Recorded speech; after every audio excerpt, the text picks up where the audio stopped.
SDM ज्योति मौर्य का विवाद गहराता ही जा रहा है। सोशल मीडिया पर तो लोगों ने एसडीएम ज्योति मौर्य के खिलाफ मोर्चा भी खोल दिया है। कई लोग उनकी जांच की मांग भी कर रहे हैं तो कुछ लोग पद से हटाने की बात कर रहे हैं। लेकिन इन सब के बीच ज्योति मौर्य भी अब बेहद सख्त हो गई हैं। उन्होंने थाने में अपने पति आलोक मौर्य के खिलाफ मामला दर्ज करवाया है और अब कई लोगों के मन में सवाल उठ रहा है कि शादी के 13 साल हो गए हैं, तो क्या ऐसे में ज्योति मौर्य द्वारा लगाए गए दहेज केस में वो फंस सकते हैं। एसडीएम ज्योति मौर्य ने आलोक मौर्य के खिलाफ दहेज उत्पीड़न का केस दर्ज कराया है। ज्योति मौर्य ने 50 लाख रुपए के लिए दहेज उत्पीड़न करने का भी आरोप लगाया है। दहेज का केस पूरे परिवार पर लगाया गया है। मीडिया रिपोर्ट्स के मुताबिक कुछ दिन में आलोक मौर्य को पूछताछ के लिए भी बुलाया जा सकता है और इस दौरान अगर उनके खिलाफ कोई भी सबूत पाए जाते हैं तो आलोक मौर्य को गिरफ्तार भी किया जा सकता है। यानी कहें तो आलोक मौर्य एसडीएम ज्योति मौर्य के चक्रव्यूह में फंस सकते हैं। एसडीएम ज्योति मौर्य ने कहा है कि मैं पहले से ही अपने पति आलोक मौर्य के खिलाफ आईटी एक्ट में एफआईआर दर्ज करा चुकी हूँ और ये चैट मई महीने का ही है। उसमें पुलिस को जो भी तथ्य बताए गए हैं, आलोक मौर्य आईटी एक्ट के तहत इस पे फंस भी सकते हैं।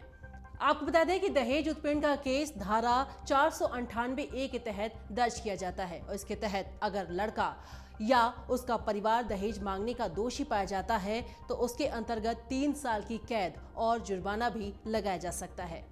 कई लोग सोचते हैं कि शादी के 7 साल बाद कोई दहेज केस नहीं लगता, तो ये भी आप जान लें कि ये गलतफहमी है। दहेज केस किसी भी समय लग सकता है। इसके लिए कोई निर्धारित सीमा नहीं होती।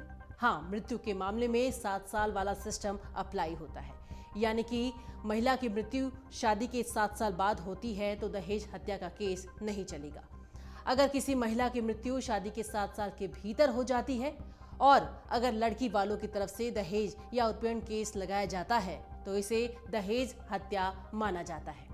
इसमें आईपीसी की धारा 304B भारतीय दंड संहिता की 1860 के तहत सजा होती है। दहेज हत्या के लिए सजा 7 साल के लिए कारावास की न्यूनतम सजा या आजीवन कारावास की अधिकतम सजा होती है। कुल मिलाकर अगर इस मामले में प्रशासनिक कार्रवाई हुई तो फिर दोनों पर ही शिकंजा कस सकता है और साथ ही साथ ज्योति मौर्य की नौकरी पर भी संकट आ सकता है। लेकिन अगर ये मामला जिस तरीके से आगे बढ़ रहा है उसके बाद दोनों को ही जेल जाना पड़ सकता है, क्योंकि अब जो आरोप हैं कि उस मामले में संगीन धाराएं लगाई गई हैं। इसके अलावा इस मामले में दोनों को एक दूसरे के खिलाफ मजबूत सबूत भी पेश करना पड़ेगा। ऐसे में देखना दिलचस्प होगा कि जिस तरीके से दोनों एक दूसरे पर आरोप लगा रहे हैं उसके बाद कानूनी तौर पर कौन खुद को मजबूती से आगे रख पाता है, क्योंकि दोनों पर ही गिरफ्तारी की तलवार लटक रही है।